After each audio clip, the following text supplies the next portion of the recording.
Welcome back to Project 94 for another Diecast review here on the channel. Today, we're going to be looking at Ryan Preece and his 2023 United Rentals Ford Mustang number 41 for Stewart Haas Racing. That's right, folks, we are back with another Ryan Preece diecast. Last time we looked at his HaasTooling.com Ford Mustang, and now we look at his United Rentals Ford Mustang for Stewart Haas Racing. So Ryan Preece is getting multiple diecasts made this year, which is always really exciting, and this, of course, is going to be the first of the, the secondary cars, because the Haas car is the primary, and of course he has Race Choice and a few other sponsors, and then of course this one. So this is one of the few secondary sponsors he has, but the point is we have multiple number 41 cars to choose from. As of this video, it's the Haas Tooling car and the second paint scheme of the year, the United Rentals Ford Mustang for Stewart Haas Racing's Ryan Preece. It's a really cool diecast. I'm a huge fan of this car, and if this car is getting made, that definitely gives me hope that we're going to get some more Ryan Preece paint schemes that are not just the United Rentals. Hopefully we get his Race Choice car, and he's got a few other ones. I can't remember them all off the top of my head, but he definitely has some more number 41 cars that are needing to be made. Hopefully we get his Wonder Bread car from Talladega. It's a big one. But today's video is going to be about the Ryan Preece United Rentals paint scheme. So we just looked at the box. Here was the bottom of the box. And now it's time for the diecast review itself. Here it is. Brand new, out of the box, the Ryan Preece United Rentals Ford Mustang for Stewart Haas Racing. Very, very cool, beautiful paint scheme. And I really like the blue and white color combination. It really works out pretty good on this car. It's number 41, so give you guys a few close looks at this thing before we get started. It's 100% real. It's made by Lionel Racing and all that stuff. So here it is, the car out of the box, brand new.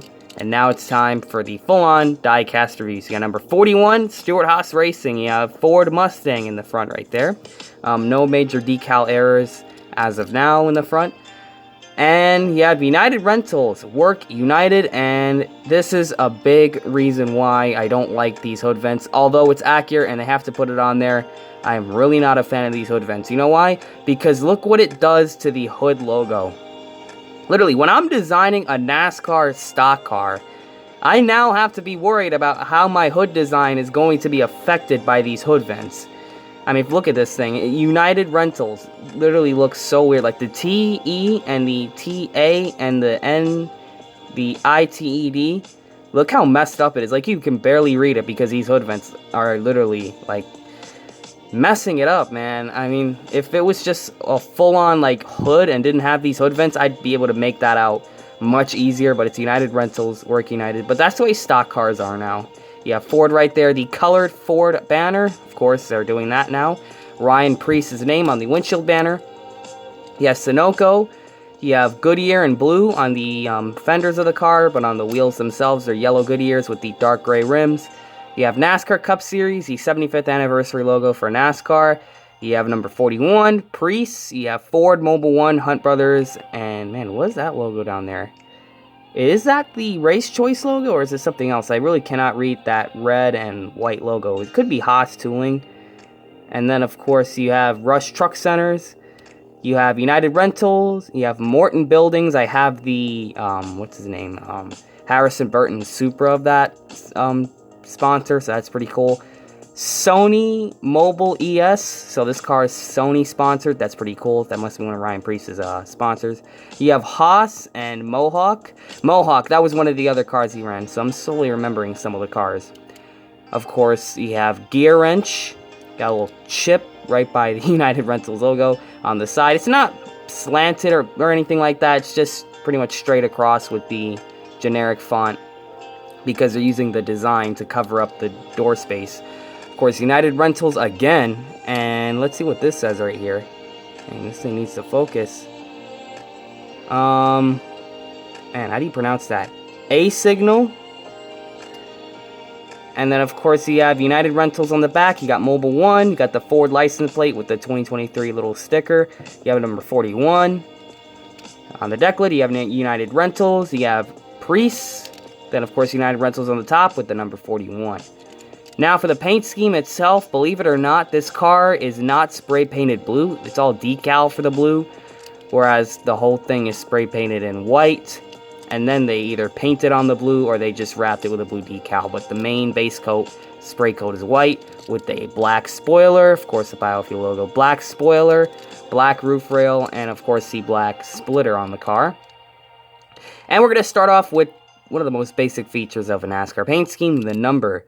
So you have the silver outline right there. Of course, you're going to have the black shadow, a blue outline, and a white number fill-in for the numbers on all the sides. The doors look to be the same. The back is going to be the blue 41. Same with the front. And now it's going to be time for the main paint scheme review. So, in the front, some of the blue, the dark blue, because they're actually, is there any gradients? I don't think so. No, that's actually a separate layer. The dark blue right there, it's going to wrap the corners of the OEM details.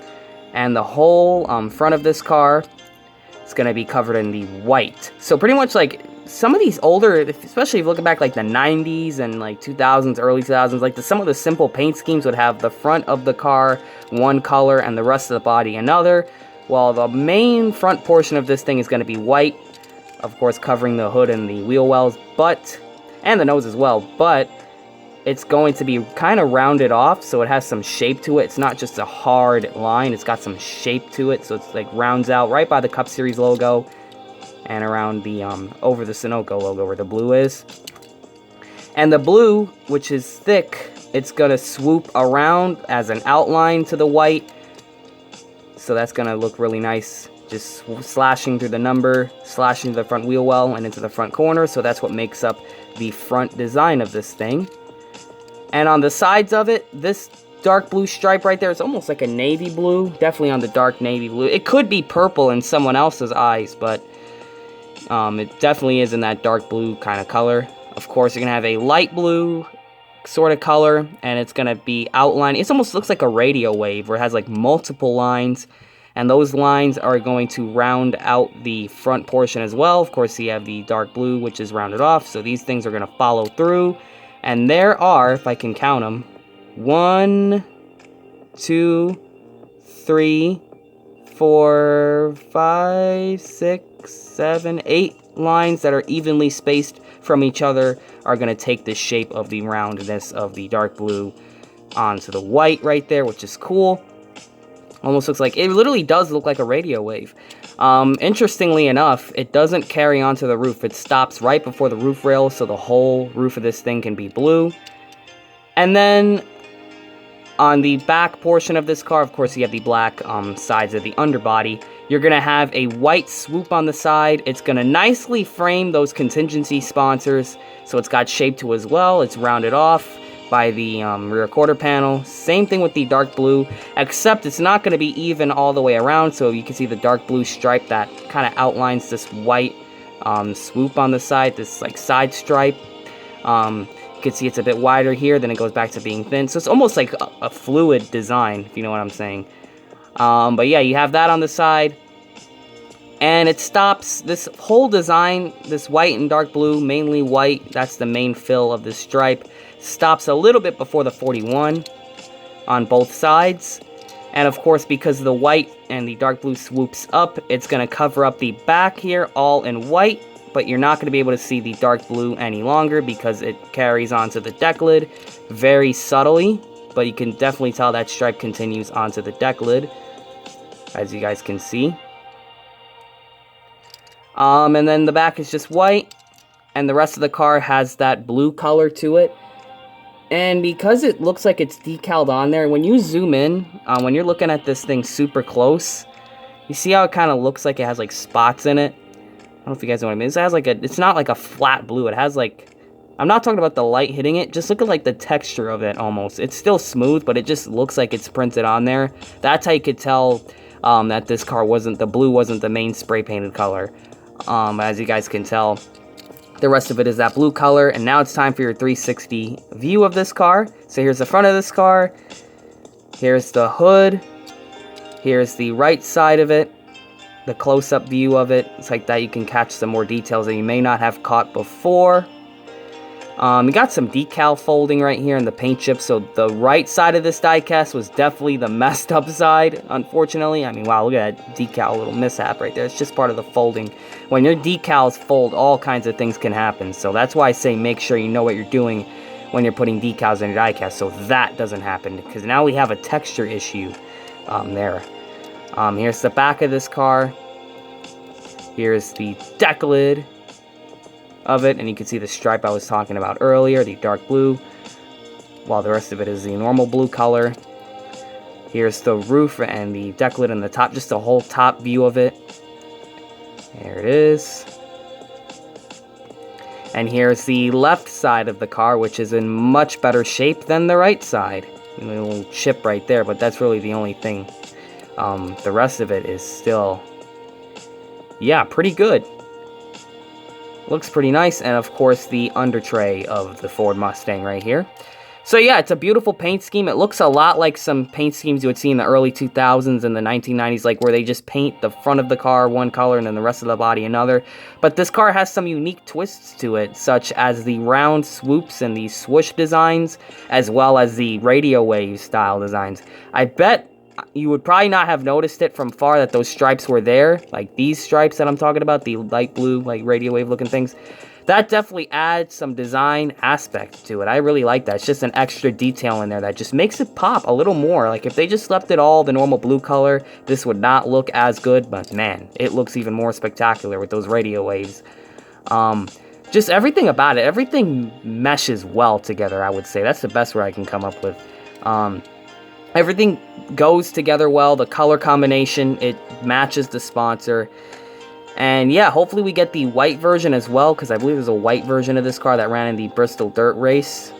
That was a cool car. So yeah, it's cool to have another United Rentals diecast. The last one that I got was, I believe, the Austin Hill Xfinity one that's up there somewhere. Can you see it? Yeah, that is the United Rentals car, I think. Let me check. Pretty sure it is. Gotta see, was it Bennett or United Rentals? I'm pretty sure that car did have United Rentals. But yeah, this is another United Rentals diecast. Regardless, pretty nice looking car. I like this one, and it's definitely going to be an awesome car to add to the collection, and another Ryan Preece diecast to the collection. And as someone that's a fan of Ryan Preece and likes him, very cool to have more diecast of him. So thank you all for checking out this diecast review. Comment, like, and subscribe, and share this video with your friends so we can have some more followers here on the Project 94 channel. And always remember to make sure you know what you're doing when you're putting decals on your diecasts.